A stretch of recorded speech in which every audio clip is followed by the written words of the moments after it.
الحمد للہ نحمده ونصلی علی رسولہ الکریم اما بعد۔ سجدہ سہو کے احکامات سے متعلق آج کا ہمارا 9واں درس ہے۔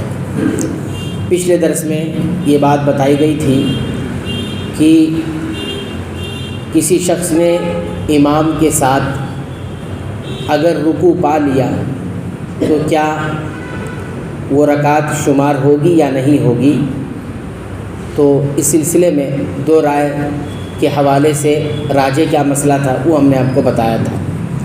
اب اسی بنیاد پر یہاں جو مسئلہ آتا ہے وہ یہ کہ نماز میں جس شک کا اعتبار کیا جاتا ہے اور جس کی بنیاد پر سجدہ سہو ہوتا ہے، اس کی ایک مثال اور ہمارے سامنے آتی ہے جو پچھلے مسئلے سے جڑی ہوئی ہے۔ وہ یہ ہے کہ اگر آدمی مسجد آئے اور امام رکوع میں ہو تو ایسی صورت میں 3 صورتیں بنتی ہیں۔ پہلی صورت کہ اس شخص کو یقین ہو کہ امام کو رکوع میں پا لیا ہے، اس نے دیکھا کہ امام رکوع میں ہے اور وہ آیا اور اس کو یقین ہو گیا، نماز میں شامل ہوا کہ امام کے ساتھ اس نے رکوع پا لیا ہے، تو اس کی رکعت مل گئی سورہ فاتحہ پڑھنے سے، چونکہ وہ معذور ہے۔ کیوں معذور ہے؟ کیونکہ سورہ فاتحہ کا محل قیام کی حالت ہے اور امام رکوع میں اور آپ قیام کی حالت میں سورہ فاتحہ پڑھیں گے تو یہ مناسب نہیں ہے۔ تو اس کو یقین ہوگا کہ امام کے ساتھ رکوع وہ پا لیا ہے تو اس کی رکعت وہ شمار ہوگی دوسرے رائے کے مطابق۔ دوسری صورت کیا ہے کہ یقین ہو کہ امام رکوع سے اٹھ چکا تھا تو اس کی رکعت کیا ہوگی؟ فوت شمار کی جائے گی، یعنی وہ شمار نہیں ہوگی۔ اب تیسری صورت جو سجدہ سہو کے احکامات سے متعلق ہے وہ یہ کہ اس کو شک ہوا، نماز میں شامل تو ہو گیا لیکن اس کو شک ہوا کہ امام رکوع میں تھا یا اٹھ چکا تھا۔ کبھی کبھی ایسا ہوتا ہے امام رکوع میں ہے اور جو بعد میں آنے والا شخص ہے وہ رکوع میں تو گیا ہے، اسے کبھی لگ بھی سکتا ہے کہ میں رکوع میں شامل ہوا ساتھ میں امام کے، یا امام اٹھ چکا تھا پھر میں شامل ہوا۔ تو اگر اس کیفیت میں اسے شک ہو گیا ہے تو کیا کرنا ہوگا؟ تو اس کی بھی 2 حالتیں ہیں۔ پہلی حالت، اگر کسی ایک طرف گمان غالب ہے، یعنی ایک طرف جسے شک ہوا کہ ملا یا نہیں ملا، تو ایک طرف زیادہ ہوگا اور ایک طرف کم ہوگا۔ تو اگر زیادہ ہے جس طرف تو اسی کے مطابق عمل کرے گا۔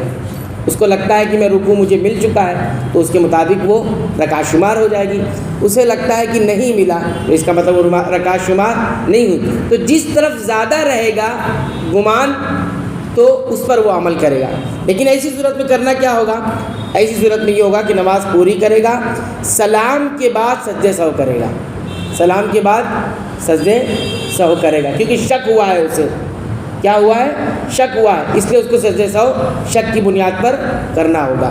عمل کس پر کرے گا؟ جس پر زیادہ گمان گیا ہے، لیکن سجدہ سہو کیوں کر رہا ہے؟ شک ہونے کی وجہ سے۔ اور وہ کب کرے گا سجدہ سہو؟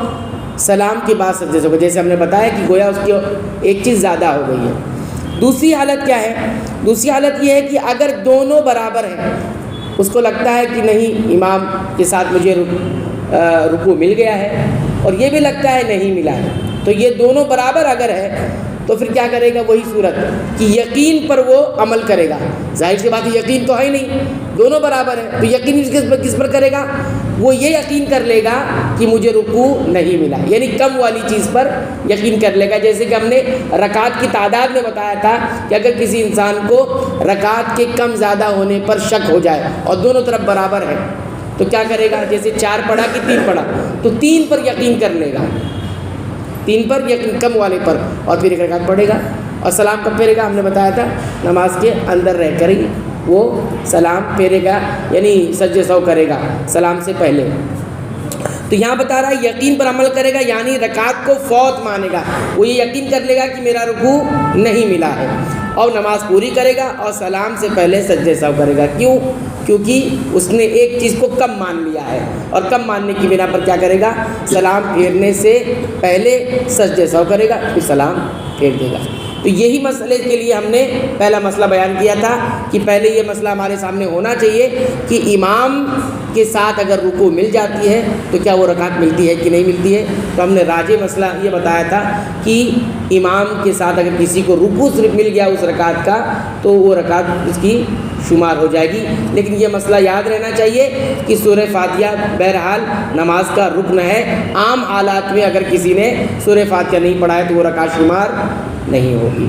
اللہ تعالیٰ سے دعا ہے رب العالمین تو ہمیں سنت کے مطابق تمام عبادت کو انجام دینے کی توفیق عطا فرما.